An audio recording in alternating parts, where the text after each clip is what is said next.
Okay, welcome everyone to tonight's webinar. Apologies, I'm about 5 minutes late. Sorry for that. We had a few little technical glitches, as we often will on the internet. Tonight, what I wanted to do was I wanted to take you through, from a psychology perspective, how we actually close the gap between our identity, that is who we are, and the actual dreams that we have. So in essence, the subtext of this is whoever you think you are, you are.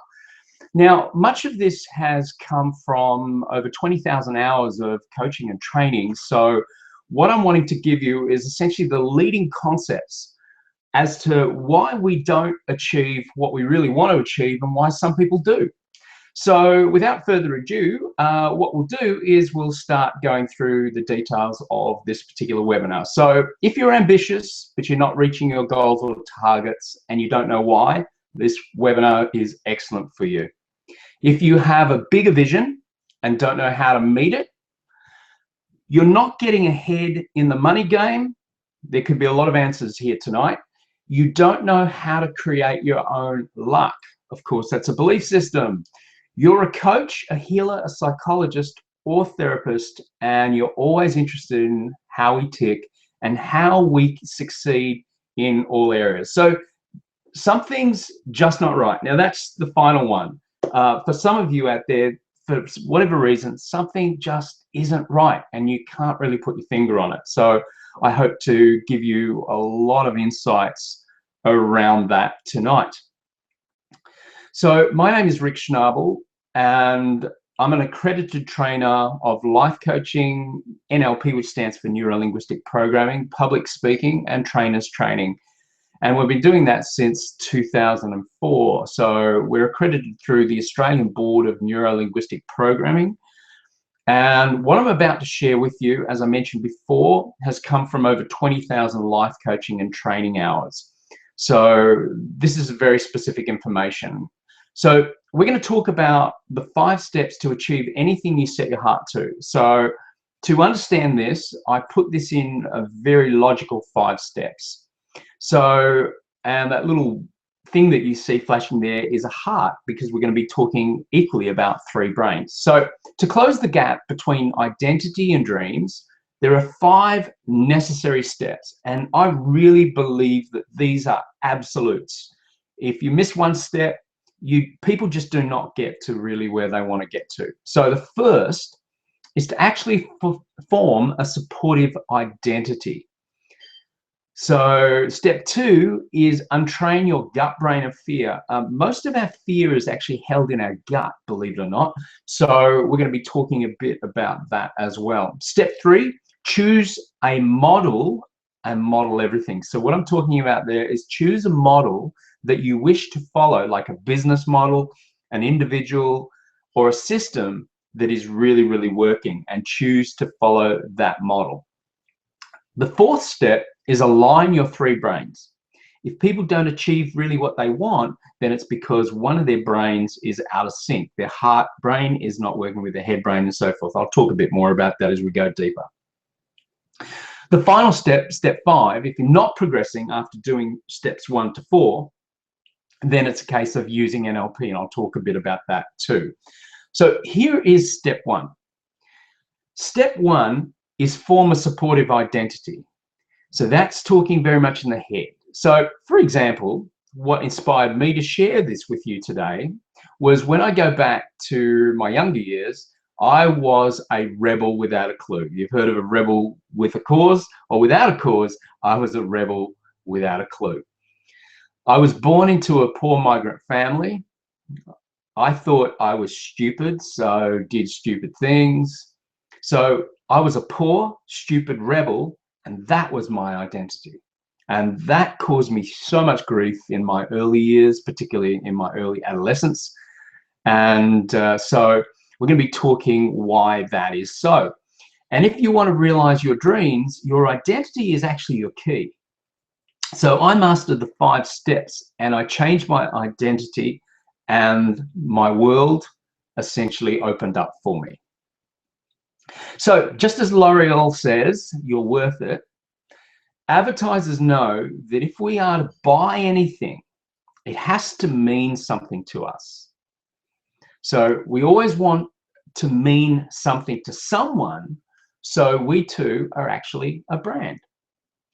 We'll do almost anything to live up to our own personal brands. What we mean to others means more to us than anything. It's our identity. So for example, joy, the joy brand. Now, the joy brand must remain joyful or risk being incongruent and rejected by her tribe. What that really means is that what we'll do is we'll actually live up to a brand to ensure that we actually can remain a member of our tribes. For example, if you're an accountant, then you would be following a certain brand that means that you are accepted not only by your tribe being other accountants, but also your clients, for example.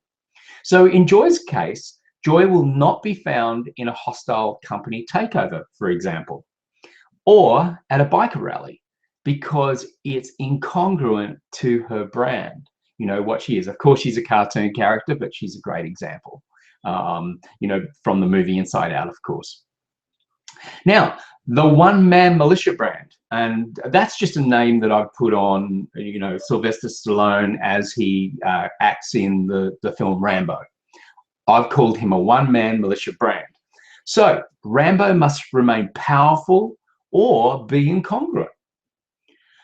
So sorry, ladies, Rambo is not coming to your baby shower or to your garden tea party.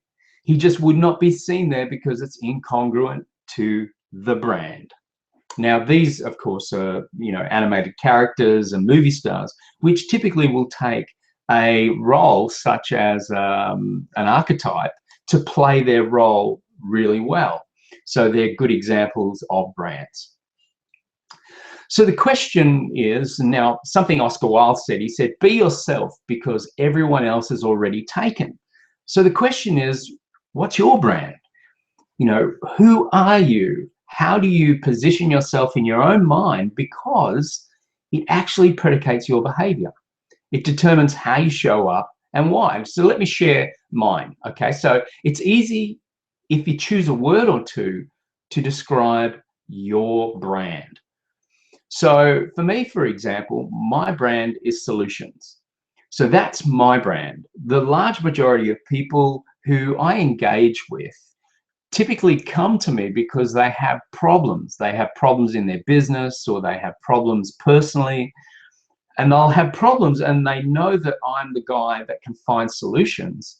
So they come to me to help them find a solution and remove problems. So my brand is solutions.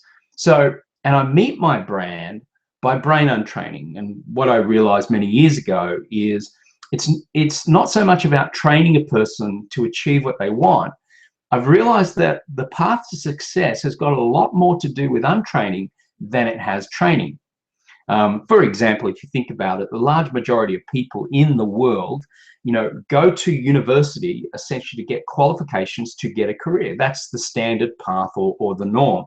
Of course, you can get a career without a university degree. However, the paradigm is that most people think that we should keep training, learning, skill. But what I've discovered is that, in fact, many of my highly intelligent clients struggle more than some of my clients that, if I could say, some of my clients that are not as intelligent seem to have less challenge than some of my clients that are highly intelligent, because they've got so much in their heads, and half of that stuff needs to get out of their heads in order for them to achieve. I hope that makes sense to you. So get obsessed with your brand. Study it, live it, breathe it, be it. And then you'll be congruent with your brand. So one of the little outtakes from this is I would spend a bit of time, maybe a few hours, half a day, whatever it takes, to think about what is your brand.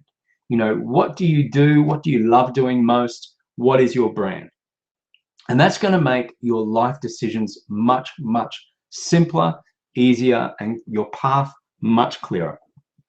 So I hope that at least is something you can glean from this immediately. So choose your brand before others do it for you. And that means putting yourself out there. So, you know, though, when you stand for something, which I do, I stand out. Now, I've been rebranded from time to time, and I'm leading into something here, so I really would like you to pay attention at this moment. So here are some of my brands. You idiot. It was certainly, I've had that more than once. You're the biggest I've ever seen. I've certainly had that once or twice.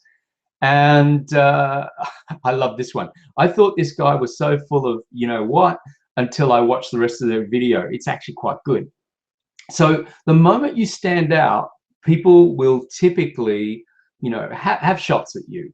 And I'm going to talk a little bit about that in a moment. But I care less about my critics and care more about those I serve. And they can only find me when I'm courageous enough to stand out.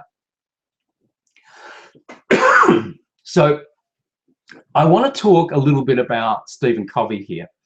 He spoke about this idea: we judge ourselves by our intentions and others by their actions. So this is going to bring a bit of this together for you now. So that's Stephen there. So he said, when we perceive our actions, we have context. We know our intentions. If something goes wrong, we can blame the situation and give ourselves a break. We're not bad. We were just placed in a bad situation.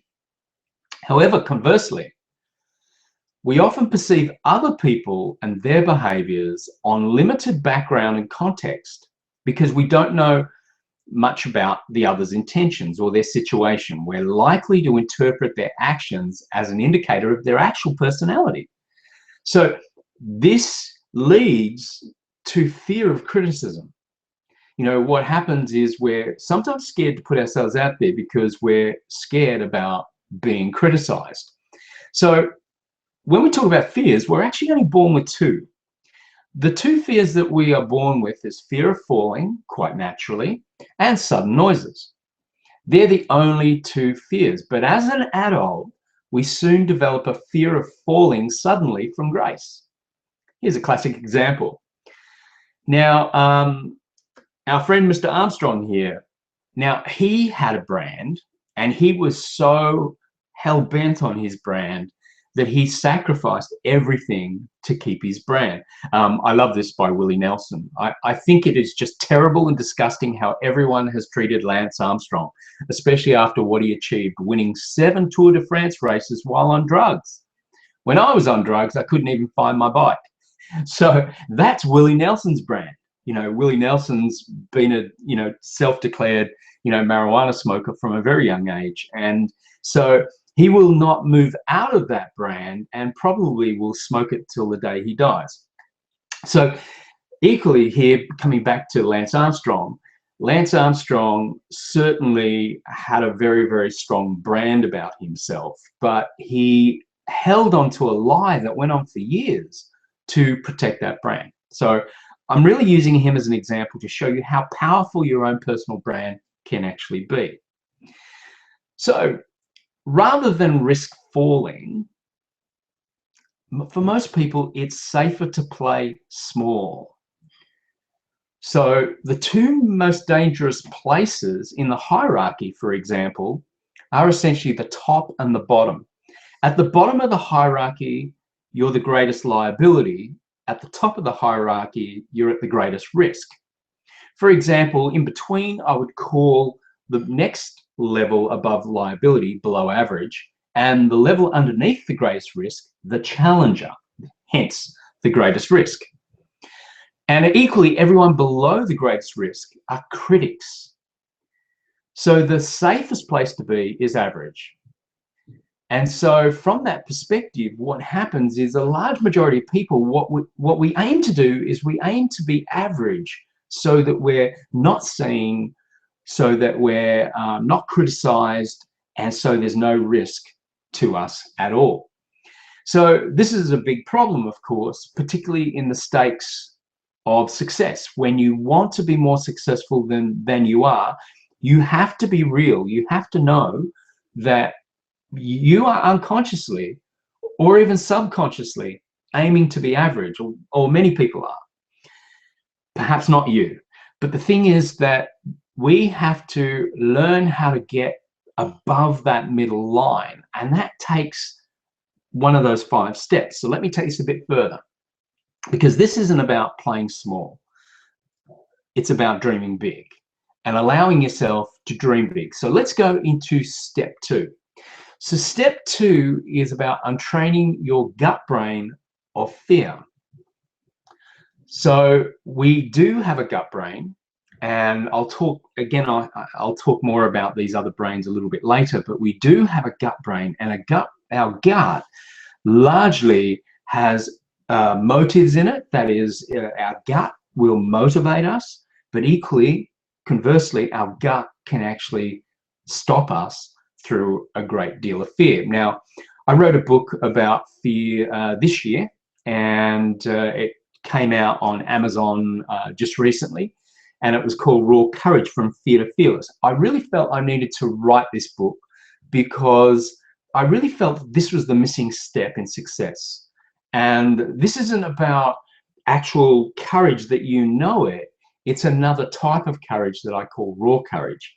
So here are some elements from my book that I think is really useful for you now. Here is the first thing. Stop watching the fear box. And what I mean by the fear box, I'm talking about television, but I'm talking about specific television shows. For example, there's been an incredible amount of studies that has actually proved that your income and your success is directly correlated to the amount of television you watch. They ran a study, and this was a global study. They discovered that the more TV that you watch, the more likely your salaries are low, and the more likely your fear is high. So watching current affair, for example, or news or a lot of negative information, tends to make us very fear-based. It makes us believe that the world is very much what we're seeing on TV. I mean, surely you've watched a movie and before you know it, you're already immersed in the movie, totally feeling it. That's what I'm talking about. So either reduce your fear box or don't watch the fear box at all. Perhaps watch uplifting movies or great documentaries or great pieces of information, but be very careful what you bring into your home. The next thing is stop exciting your brain with drama. These days in the 21st century, the addiction to drama is increasing dramatically.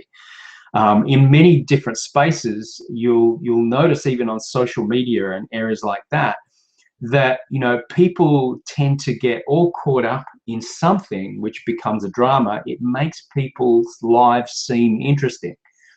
Now, there's also a correlation here that the more boring the personality and the more boring the life, the more addicted we become to drama. It just unconsciously makes us feel like something's actually happening in our lives when really, in truth, nothing's happening. Practice taking action quickly, even though it feels scary or rushed. Now, what this really does is this gets you backing yourself. This gets you quite courageous. And we did start this by saying developing a courageous mindset. So these 3 tasks are doing just that. Well, the first 2 aren't. That's avoidance. But the third one is definitely starting to build a courage mindset. So, for example, many years ago, something that I used to find is I used to go into restaurants and look through every single item on the menu before I made a decision. Now, that was based, I discovered in a coaching session, that was actually based on fear of taking a risk.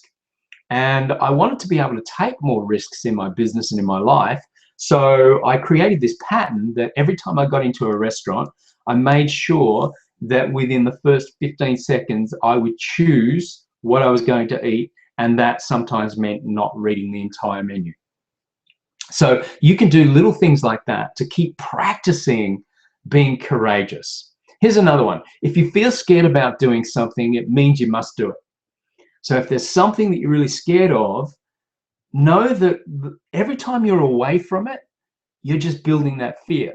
You know, that fear is becoming worse and worse. It's kind of like, there was one particular study that I captured in this book, and it was a particular case study where people had fear of going into a lift, going into an elevator. What happened is when they isolated the elevators, that is, they never used them, their fear actually grew. It didn't diminish, it actually grew. Anything new will require courage. So whenever you're moving to a mindset of success, understand that many things that you might be doing will require you to be quite courageous. So these are some tips to develop a courage mindset, and I'll give you the link to the book at the very end, and if you want to get that, feel free to grab it on Kindle. It is only available in Kindle at the moment. At the end of this year, it will be in printed version. So I'll give you the link on that later. So step 3, choose a model and model everything. Now, in neuro-linguistic programming, we talk about modeling. In fact, much of NLP is about modeling. It's about choosing the sort of person that you want to become more like, or choosing the business model that you want to be able to follow, or choose a system that is really working for someone or some company, and you model it. You basically duplicate everything, of course, with your own style. So, for example, if you would like to build a business like, Nike, you would then model, for example, Phil Knight. Now, you could follow everything he did, everything from when he started his business, traveling around selling shoes, out of the boot of his car, right up to building Nike, the enterprise that it is today. The truth is, anyone can build anything when they have the right information and the right mindset. And the right information comes from modeling someone like Phil Knight, for example. So you uncover your model steps and neural programs. So it's not just the steps, but it's also their neural programs. And so therefore you're modeling their actual attitude, their behavior. So while your business might take time to grow to the size of Nike, though remodeling Nike might be better than modeling your local convenience store, for example. I mean, if you model this sort of business, it's a completely different business to Nike. Get my point? So to close the gap between identity and dreams, you'll need the steps and the keys. So when we talk about steps and keys, they're two different things. So let me elaborate on this. The steps are the specific sequence of actions, the things that you do in order to build something of substance. And the keys shows you how to do it, that is, how to do the steps well. So what sort of things do you do in order to do the steps well? For example, in NLP, we teach how to build relationships. And one of the keys that very few people really know of is one of the major ways that you can improve your relationships is largely based on how you breathe. So, for example, if you breathe high and shallow when you are meeting someone new, you start to create fear in that relationship. That is, all of a sudden, they get a sense that something's not right, and they will create a neurological bridge, an association to you, and they will say, you're not right. Going back to Stephen Covey and what he was talking about as, intent, from the context of intention. So, for example, anyone can coach, particularly using the steps found in the GROW model, for example. Though in our life coach training program, we include the full accredited NLP training, which gives our students the keys to coaching success. So what is a key in our program, for example, is actually incorporating neuro-linguistic programming in life coach training, and it gives our students an incredible edge in the market because they can do far more. So that's one of the keys to doing coaching well. So step 4. Step 4 is align your 3 brains and build a psychology of success. Now, at the end of step 4, I'm actually going to take you through an exercise because I'd like you to experience this. So make sure that, as you're listening to this, we've got a little bit of time to go before we get into the exercise, but as you listen to this, make sure that you're sitting down comfortably and maybe your mobile phone is off and there's no interruptions as we lead up to the exercise. So we're talking about aligning 3 brains and build a psychology of success. So they're the 3 brains there flashing away. So if a robot was given the steps and the keys, could they succeed? If they were programmed just simply to follow the steps and use the keys, could they succeed? Probably. Could a human do it too, is my question. Well, when we're talking about closing the gap between dreams, our human is the gap. And the reason that our human is the gap is because humans have a nervous system, a parasympathetic and a sympathetic nervous system that pretty much determines much of our behavior. In that, there are beliefs and a whole bunch of other things too. So let's say that the dream, for example, is to be a millionaire. So that's the dream. Let's close the gap. So the mechanics are simple. A robot could do it. Step 1, for example, and this is just one way of becoming a millionaire, of course. Step 1, buy a $350,000 property in a market or in a space or place that typically doubles on average every 7 years. So in 7 years, your $350,000 property, for example, is worth $700,000. In 14 years, it's worth $1.4 million. Step 2, sell the property and pay out the loan. So we've got $1.1 million less costs. So from that perspective, it is very, very simple for anybody to become a millionaire. All we have to do is create enough money for a deposit or get a loan for a deposit to actually get a $350,000 property, and then making certain that we're buying in the right areas to have our real estate investment, double every 7 years instead of double every 10, what most people search for. So does that make sense? But if a person's identity doesn't match their dream, they avoid doing step 1. And this is the fundamental point that I'm really aiming to make here with you in this video. The thing that I really want you to understand is that if our identity does not match the millionaire, then, or even a 350,000-aire, we won't actually take step 1. And so that's got a lot to do with our identity. It's also got a lot to do with courage and a few other things. Let me share. So how do we match our identity to our dream? And that's the question that we should be asking. So we could start by dressing the part. That could help. We could even act like our future selves in the present. Perhaps learn what we need to do or be. That would be helpful. And practice, practice, practice until we perfect the new identity. So dreams just require dedication. And I do agree with that at some level. True. And no. These are just the mechanics. We haven't really discussed the psychology of identity.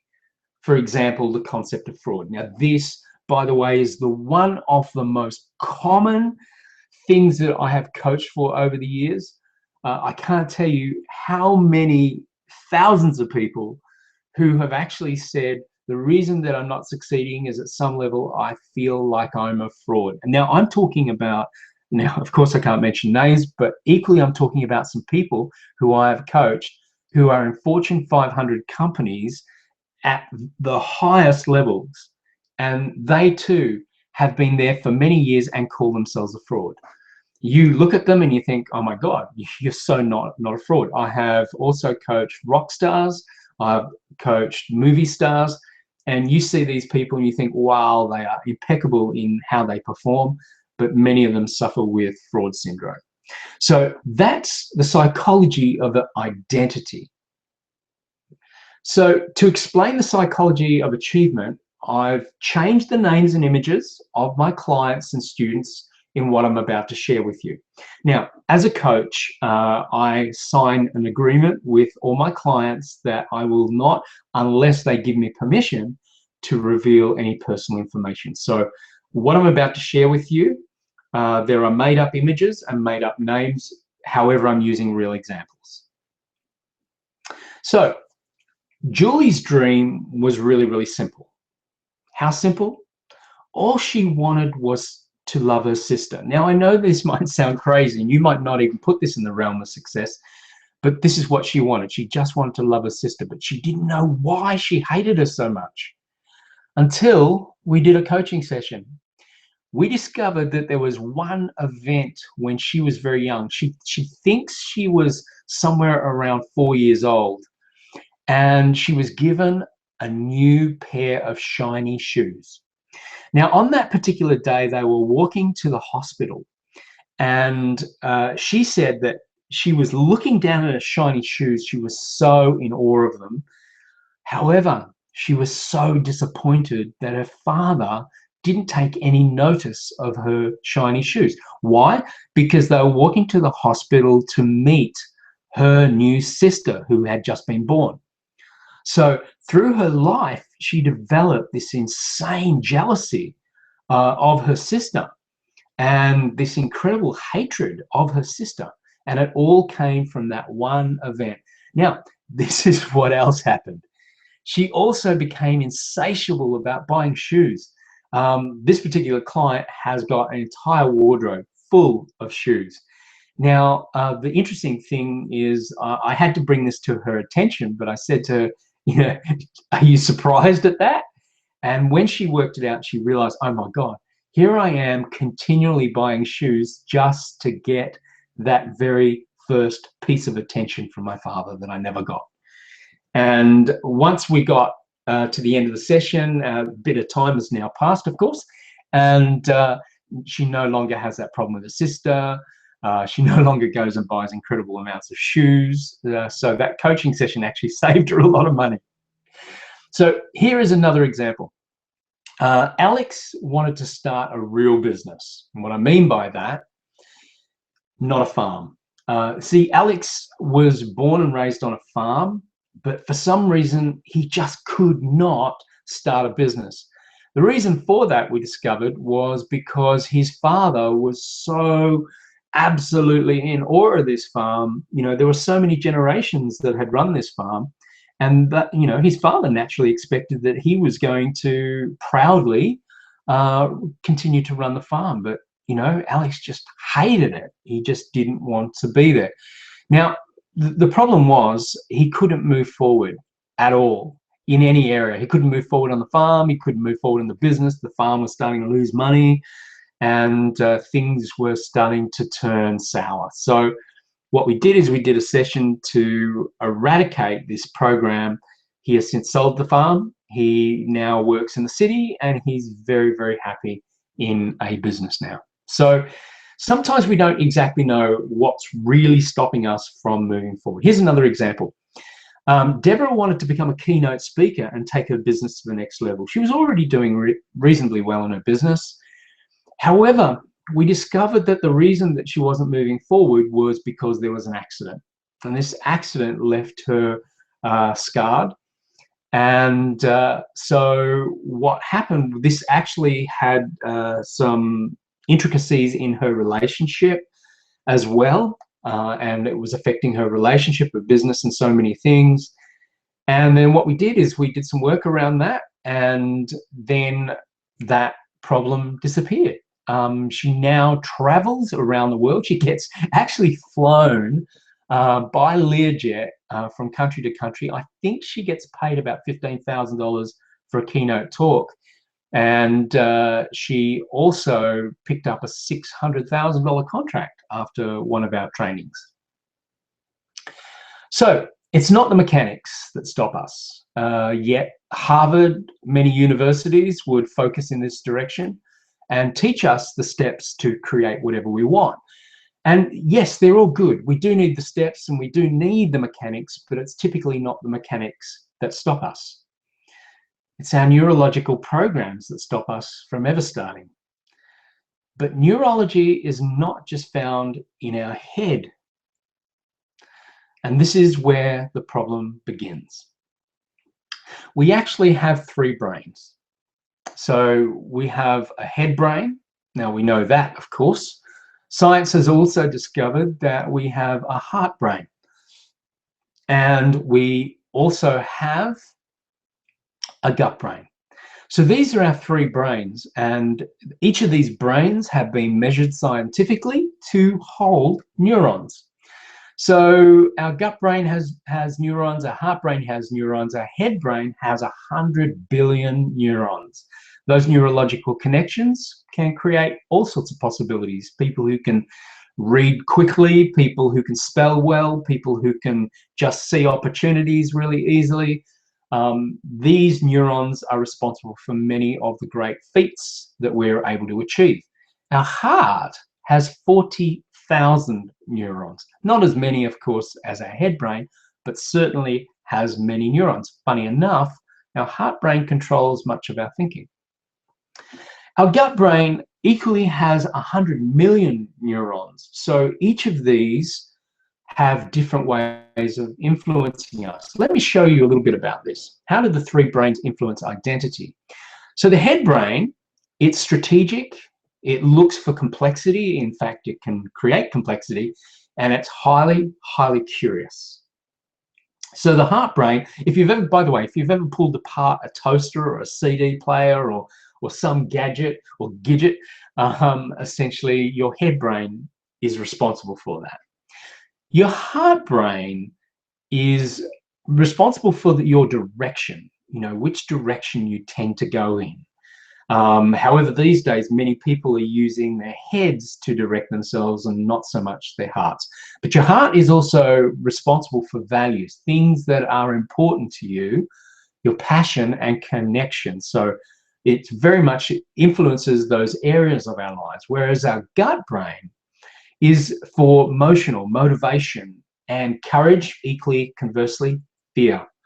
So that's what these three brains, or they're responsible for a whole host of things, but I just wanted to keep this nice and simple so you could really get this. It is very complex, I must admit.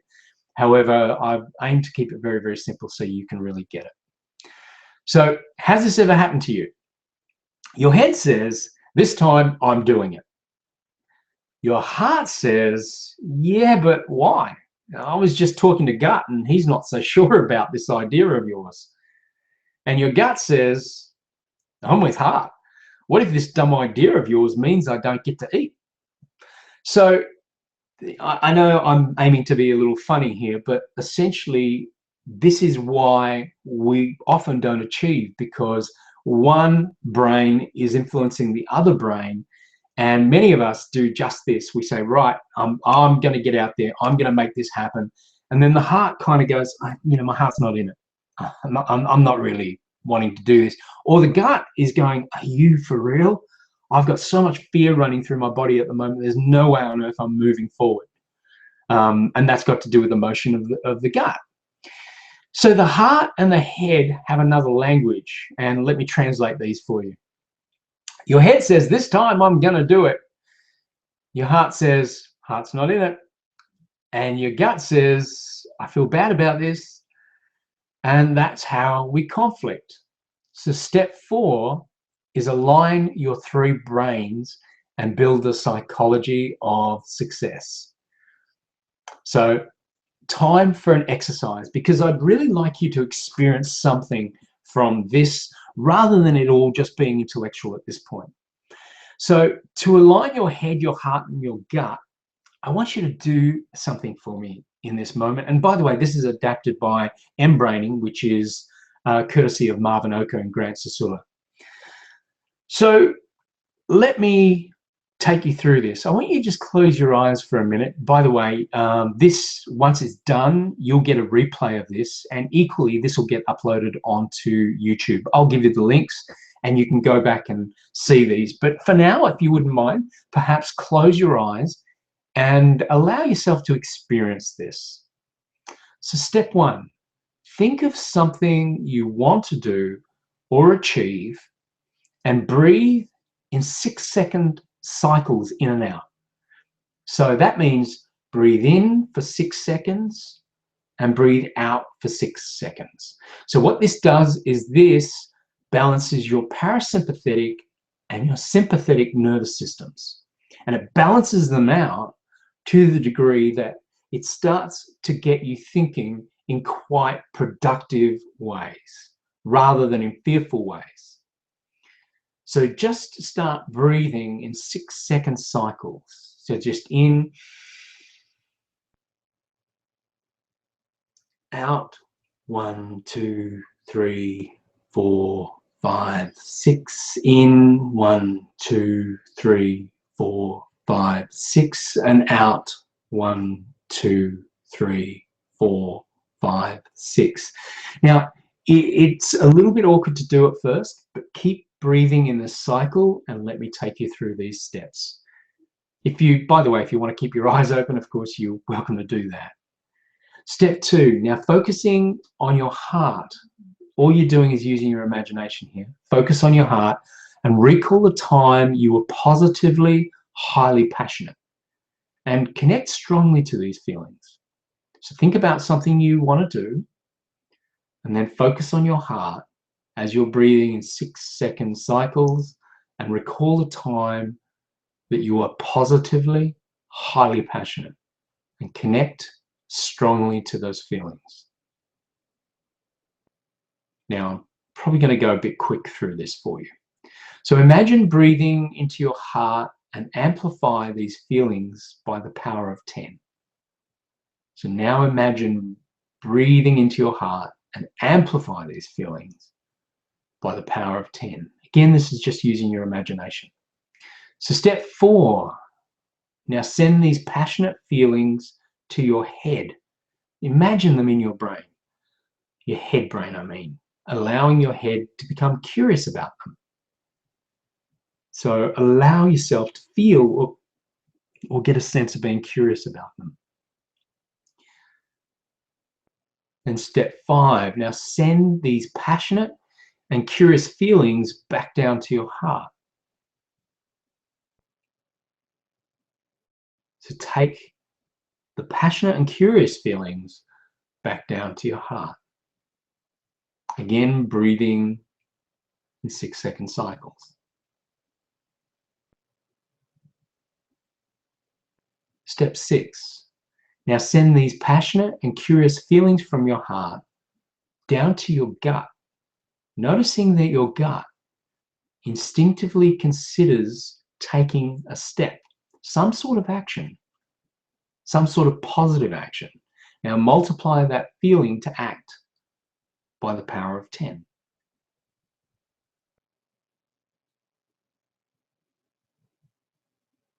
And finally, send these passionate and curious feelings combined with feelings to act from your gut back up to your heart, helping you feel more and more strongly to take action, noticing your overall well-being improving and getting an expanded sense of who you are and what is truly possible for you now. So these steps, these 7 steps, is essentially a process that you can run through after watching this. If you want to stop it once this turns into a video, stop it and go through these steps one by one, perhaps much slower than we did then. And you'll get a sense about how you think of that thing that you want to do If you feel that you could do that thing that you want to do much more easily, then you've successfully aligned your head brain with your heart brain and your gut brain. So when you leave this event, you leave with a lot of great information, right? But if you haven't neurologically shifted your mindset before, sure, it can be a little bit overwhelming, right? So what can you do about it? Is it okay if I show you a fast and easy way to make all this happen for you? Step 5. Step 5 is, let me show you 2 ways that you can fast track using NLP. There's a do it for you free way, or you can talk to us about a full immersion training where you can learn to use NLP on yourself and to coach others. So there's 2 ways to do this. So let me give you this way first. If any one of your 3 brains are working against you, you work against you. Here is how you can fast track your way to success.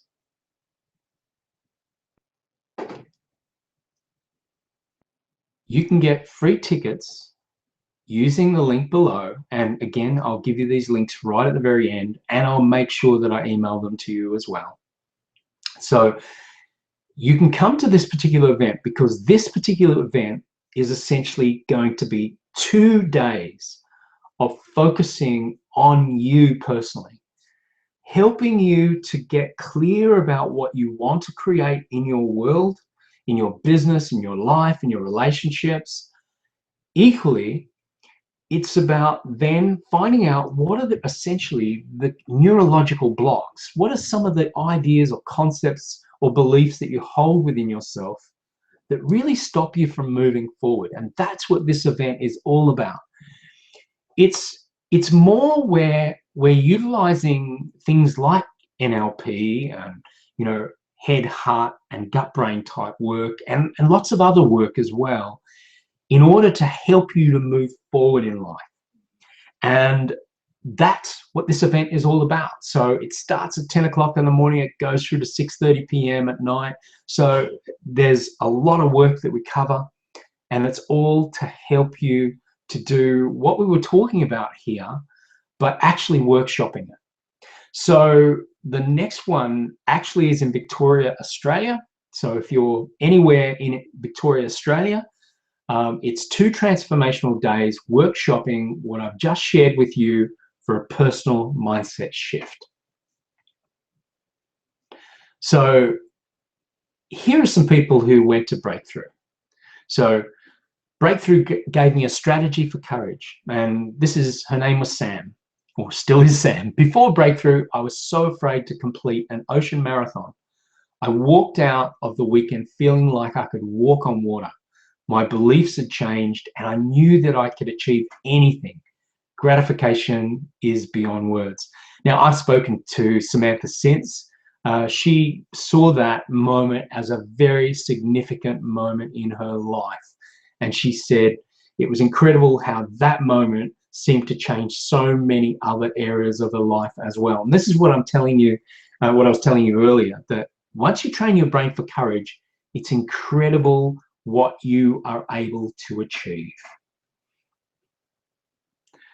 I learned to massively increase my income. This is a lovely man. He said, just love the process for getting rid of fear. Breakthrough is perfect for anyone who wants more out of life. This is the lovely Hector Oja. And Hector, he actually did amazingly. He was offered another general manager position in the same company, but in another country. So he actually runs 2 countries in this particular role. Very nice guy.